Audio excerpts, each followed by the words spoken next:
شهر رمضان الذي أنزل فيه القرآن. بسم الله الحمد لله والصلاة wassalamu ala rasulillah wa ala alihi wa sahbihi ajma'in, amma ba'd. Ini adalah majlis tadabburul Quran pada kesempatan yang ke-27. Pada kali ini diambilkan dari surat Al-Takatsur pada ayat yang pertama, yaitu firman Allah Subhanahu wa taala, alhaakumut takatsur, bermegah-megahan telah menjadikan kalian lalai. Kaum muslimin rahimakumullah, pada ayat yang mulia ini Allah memberikan kabar dan nasihat kepada kita. Ya, ketika seorang diberikan rizki yang lebih daripada yang lain, dia merasa bangga. Dan ya, tidak hanya itu, rizki yang Allah berikan justru menjadikan orang tersebut menjadi lalai dari kewajiban yang Allah berikan kepadanya.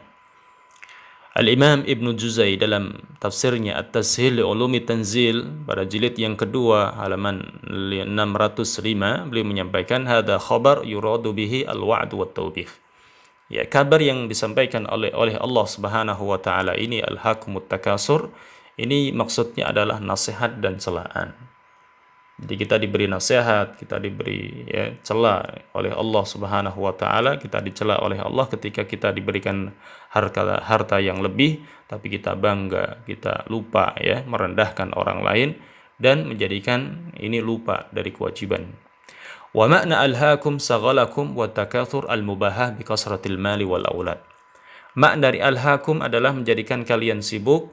Wa takatsur artinya berbangga-bangga dengan banyaknya harta dan anak. Ya, ketika diberikan harta yang melimpah, anak yang banyak, dia bangga. Wa an yakul haula nahnu aktsar wa yaqulu haula nahnu aktsar. Bagaimana? Ya. Contohnya beliau menyampaikan ada orang-orang mengatakan punya kami lebih banyak, kemudian yang lain menjawab enggak, punya saya lebih banyak. Ya. Walamma qara'aha an-nabiy sallallahu alaihi wasallam qala yaqul ibnu adam mali mali. Ketika Rasulullah Shallallahu Alaihi Wasallam membaca ayat ini, alhaakumut takatsur, beliau menyampaikan hadisnya yang mulia, yaqul ibnu Adam mali mali, ibnu Adam saling berbangga dengan dirinya, ini hartaku, saya punya ini, saling berbangga diri di hadapan orang lain. Walaysa laka min malik illa ma'akalta fa'afnait. Kemudian, wahai bani Adam, ketika engkau mengatakan hartaku ini, saya punya ini, ketahuilah bahwa hartamu itu melainkan satu, apa yang engkau makan kemudian habis. Jadi orang yang diberi harta, sebetulnya hakikat hartanya yang pertama yang disebutkan oleh Nabi, yang dimakan kemudian dinikmati lewat tenggorokan kemudian habis keluar, itulah yang dia miliki. Karena harta ketika ditaruh di kantong atau di ATM belum tentu menjadi miliknya, bisa jadi habis, dicuri orang lain dan seterusnya.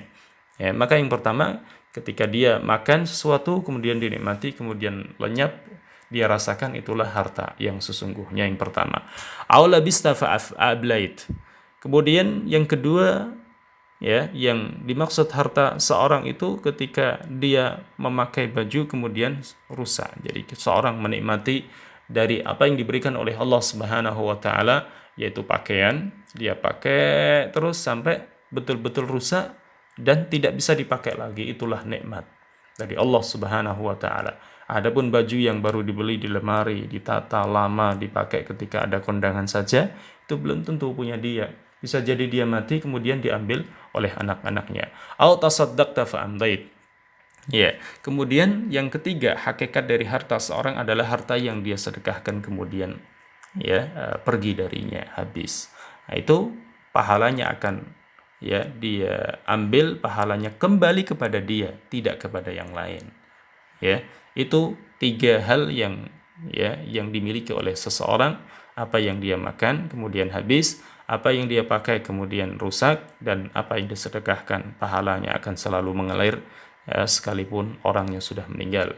Demikian pada kesempatan kali ini, semoga bermanfaat. Wassallallahu wasallam ala nabiyyina Muhammad. Wassalamualaikum warahmatullahi wabarakatuh.